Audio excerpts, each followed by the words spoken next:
निश्चितच फार मोठी आव्हानं आहे चित्रपट महामंडळाच्या या पंचवार्षिकमध्ये. गेली 10 वर्ष आम्ही जे काम केलं आहे आणि जे काम अर्धवट राहिलेलं आहे ते पूर्ण करणे हे प्रामुख्यानं आमचे आता सुरुवात असणार आहे. लगेच 7 दिवसात पहिली आमची कार्यकारिणी होती 23 तारखेला पुण्यामध्ये. त्यात प्रामुख्याने वृद्ध कलावंतांचं मानधन असेल, औषधोपचारासाठी आलेले अर्ज असतील किंवा कोल्हापूर शाखेचं इंटेरियरचं काम असेल, अशा अनेक गोष्टी आम्ही चालू करतो आहे. त्याचबरोबर पहिल्यांदाच मराठी चित्रपट संमेलन यावर्षी करायचं हा आम्ही निर्णय घेतो आहे.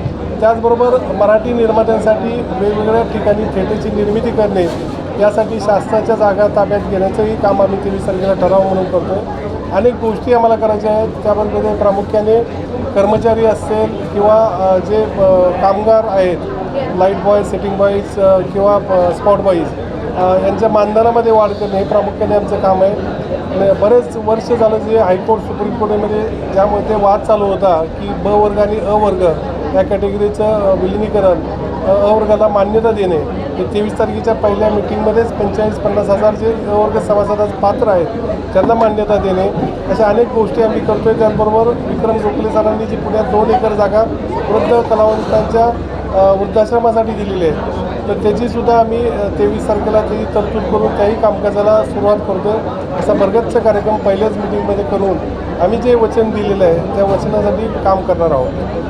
2016चा कार्यकारिणी आल्यानंतर आम्हीच विनोद तावडे साहेबांच्या मार्गदर्शनाखाली कोल्हापूर चित्रनगरीची डेव्हलपमेंट चालू केली आणि अनेक चांगले भरपूर निधी आम्ही त्यासाठी आणला. आता 2026 ते 31मध्ये प्रामुख्याने या चित्रनगरीमध्ये अजून ज्या गोष्टी डेव्हलप करायच्या आहेत त्या पूर्ण करून चित्रनगरीचं भव्य असं उद्घाटन आणि सुरुवात आम्ही करणार आहोत. नाही, निश्चितच हा फार मोठा प्रश्न आहे. मराठी कलावंतांसाठी काम करणारी सर्वात जुनी संस्था म्हणून अखिल भारतीय मराठी चित्रपट महामंडळ काम करते. गेली 60-65 वर्ष काम करतं आहे. बऱ्याच मोठ्या हस्तींनी यावर संचालक म्हणून काम केले, अध्यक्ष म्हणून काम केलेलं आहे. जवळजवळ महाराष्ट्रातील तमाम निर्मात्यांपासून स्पॉट बॉईजपर्यंत काम करणारी संस्था आहे. फिल्म फेडरेशन ऑफ इंडिया भारतातल्या सर्व संस्थांमध्ये अनेक रिजनल असेल, साऊथ असेल, हिंदी असेल, यामध्ये सर्वात मोठी अशी संस्था आहे आणि एकमेव संस्था की ज्यात निर्मात्यांपासून स्पॉट बॉईजपर्यंत सर्वांना घेऊन काम करणारी संस्था आहे. त्यात 65 ते 70 हजार या संस्थेचे मेंबर आहेत. तर या संस्थेला शासनाने अतिशय पॉझिटिव्हली घेतलं पाहिजे. कलाकारांचं हित करण्यासाठी त्याला निश्चित या महामंडळाला एक कॅबिनेट दर्जा दिला तर त्याचा फायदा कलावंतांना होईल असंही आम्हाला वाटतं.